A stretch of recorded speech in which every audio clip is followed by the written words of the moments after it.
కృతజ్ఞతలు చెప్పగలుగుతాడు. క్రైస్తవులుగా పిలువబడే వాళ్ళందరూ కాదు, సోకాళ్ళు క్రైస్తవులుగా పిలువబడే అనేకులు ఇజ్రాయేలు వలె మాకు మాంసం లేదు, మాకు ఈ మన్నా చిరాకు వచ్చింది, మాకు ఇది లేదు, మాకు అది లేదని మాటి మాటికి సనుగుడు గొణుగుడు ఇలాంటి వాళ్ళు అనేక మంది కనబడతారు మనకి సోకాళ్ళు క్రిస్టియానిటీలో. కానీ దేవునితో ఆ ముందున్నటువంటి 2 సంగతులు ఏవైతే ఉన్నాయో, ఎల్లప్పుడూ సంతోషించేవారుగా, ఎడతెగక ప్రార్థన చేసేవారుగా ఎవరైతే వాళ్ళ జీవితాలను ఈ 2 ఏరియాస్ లో కాపాడుకుంటున్నప్పుడు, మూడోది ఆటోమేటిక్ గా రానే వస్తుంది బయటికి. Possible, it is not impossible. ప్రతి విషయం అందును దేవునికి కృతజ్ఞతాస్తుతులు చెల్లించాలి.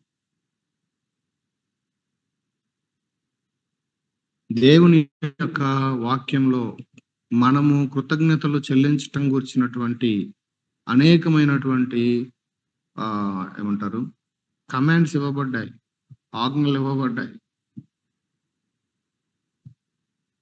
ఖచ్చితంగా ఒకసారి చూడండి 50వ కీర్తన 23వ వచనం. ఒక్కొక్కసారి ఒక్కొక్కరు త్వరగా తీసి వెంటనే చదవండి. 50:23 చదవండి.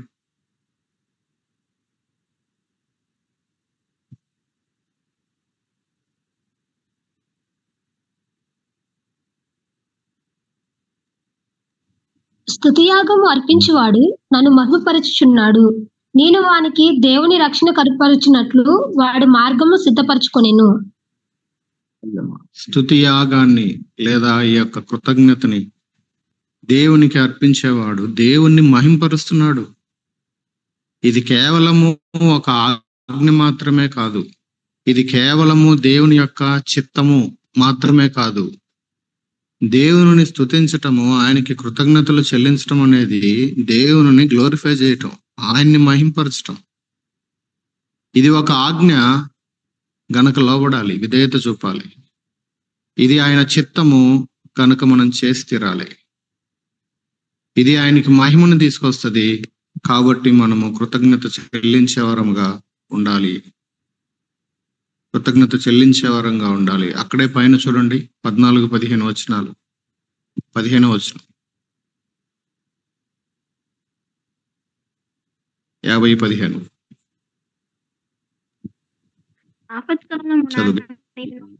మొరపెట్టుము, నేను నిన్ను వినిపించేదను, నీవు నన్ను మహిమపరచెదవు. మొరపెట్టు, call unto me in the day of trouble or in the time of trouble. నువ్వు మొరపెట్టు, నేను విడిపిస్తా. చాలా సార్లు ఈ 2 పార్టులతోనే చాలా మంది జీవితాల్లో ఆగిపోతూ ఉంటాయి. 3వ పార్ట్ జరగదు. నీవు నన్ను మహిమపరచెదవు. దేవుని మహిమపరచాలి, దేవునికి కృతజ్ఞత చెల్లించాలి. అంత్యకాలములలో అంత్యదినములలో అపాయకరమైన కాలములు వస్తాయి అని బైబిల్ మనకి చెప్తూనే మనుషులు ఎట్లా తయారవుతారో తిమోతికి రాసిన 2వ పత్రిక 3వ అధ్యాయంలో చెప్తాడు. అక్కడ ఏముంటది అంటే 2వ వచనంలో, తిమోతికి రాసిన 2వ పత్రిక 3వ అధ్యాయం 2వ వచనంలో మనుషులు ఏమవుతారు చివరి దినాలకు వచ్చేసరికి, అంత్య దినాల్లో అంటే కృతజ్ఞత లేనివారు అనే మాట అక్కడ చూస్తాం. కృతజ్ఞత లేనివారుగా తయారవుతారు. చాలా మాటలు ఉన్నాయి, మనకు కావాల్సిన మాటను చూద్దాం. కృతజ్ఞత లేనివారుగా తయారవుతారు. నేను రక్షించబడిన దినాలలో, నేను మినిస్ట్రీకి వచ్చిన ఎర్లీ డేస్ లో జరిగినన్ని థ్యాంక్స్ గివింగ్ మీటింగ్స్ ఈ రోజుల్లో జరగట్లా. ఇయర్లీ వన్స్ కూడా ఒక కుటుంబాన్ని బట్టి కృతజ్ఞత కూడిక జరగని కుటుంబాలు నాకు తెలుసు. జులై ప్రేయర్ మంత్ లో ఇక ఏదో విధిగా సహవాసంగా గడుపుతున్నాం కాబట్టి ఇక తప్పక ఇంకా మీద అయిపోయింది ఇక మిగిలింది మాదే అన్నట్టుగా జరుగుతున్నట్టుగా అనిపిస్తుంది కొన్నిసార్లు. కృతజ్ఞత కూడికలు తగ్గిపోయినాయి. కృతజ్ఞత లేని వారిగా, కృతజ్ఞతలు చెల్లించిన వారిగా ప్రతి చిన్నదానికి, ప్రతి విషయానికి. ఒకసారి ఒకరు బైక్ పోయింది, వాళ్ళ ఇంట్లో ప్రార్థన పెట్టారు. ఇది ప్రార్థన మీటింగ్ అనుకుంటే, లేదన్నా కృతజ్ఞత కూడిక అంటున్నాడు. దేనికంటే బైక్ పోయింది అంటాడు.